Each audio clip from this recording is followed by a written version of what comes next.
Hello cuties, welcome back to my channel. ఎండలు బాగా మండిపోతున్నాయి కదా!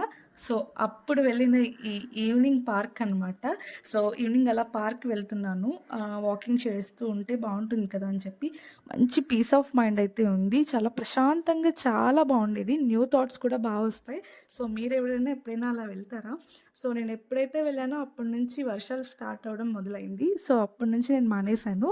సో, అలా ఈవినింగ్ అలా కూర్చునేటప్పుడు నేను కూర్చునే బెంచ్ దగ్గర ఒక పెద్దావిడొచ్చారు. వచ్చి ఆవిడ ఏమీ మాట్లాడలేదు. చాలా ర్యాష్‌గా చిటిక వేసి జరగమని చెప్పింది. చాలా ర్యాష్‌గా మాట్లాడింది. సో, జరగమంటే జరుగుతాను కదా అనిపించింది. నాకెందుకో తెలీదు. ఇప్పటికీ మర్చిపోలేకపోతున్నాను ఆ ఇన్సిడెంట్‌ని.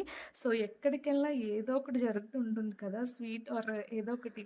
అలాగా ఈ చేదు జ్ఞాపకం ఉండిపోయింది. ఆవిడ ఎంత ర్యాష్‌గా చెప్పారో, సో, అదే పని మనం చేస్తే చదువుకునే దానిలో ఉన్నావు, ఏంటమ్మా అలా చేస్తావా, ఇలా మాట్లాడతావా అంటారు. అసలు మర్చిపోలేక